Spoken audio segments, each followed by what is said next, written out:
EVM मध्ये खरंच काहीतरी गौरवंगाला आहे का धोक्याला आहे असं वाटतंय का ईव्हीएम? 100% आहे.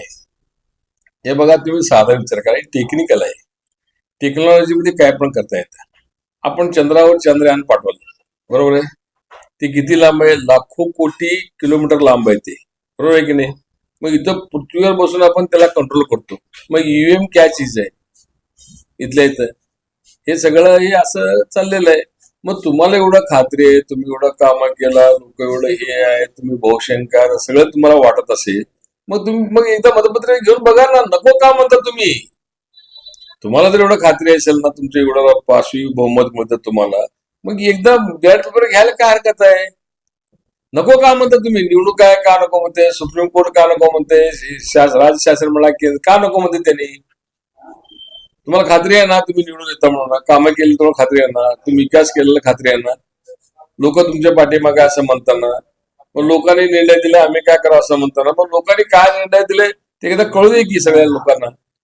मग एकदा तरी तुम्ही घेऊन दाखवा बॅलेट पेपर, मग दूध का दूध पाणी का पाणी होऊन जाईल ना. म्हणजे हा पॅटर्न राज्यभर लागू झाला पाहिजे का? मार्केटवाडी पॅटर्न? हो, मला मी तर मार्केटवाडी लोकांच्या सगळ्यांचं मनापासून अभिनंदन करतो. धाडस केली त्या लोकांनी. असले लोकच लोकशाही वाचू शकतात. त्याप्रमाणे हे सगळीकडे व्हायला पाहिजे.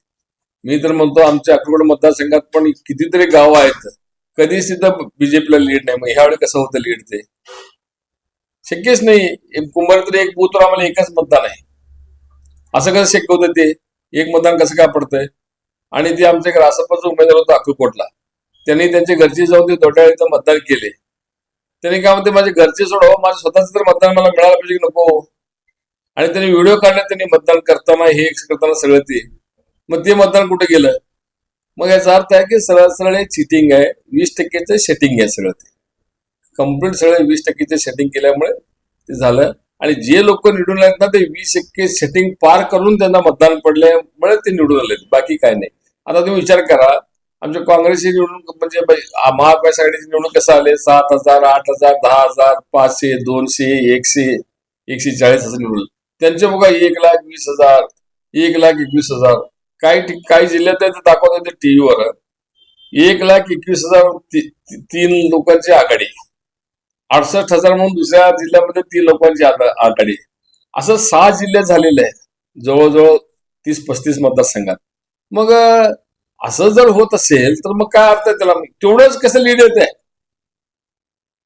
ठीक आहे, एकाला 1,20,000 मिळते, एकाला 80,000 मिळते, एकाला 50,000 मिळते. सरळ 1,21,000, 1,21,000, 1,00,000. एकदा तर एका ठिकाणी जिल्ह्यात 1,21,000, 1,22,000, 1,23,000 असं कुठं होतं का? हे सगळं मग चिटिंग आहे, सगळे फसवणूक आहे. हे फसवणूक करून आलेलं सरकार आहे.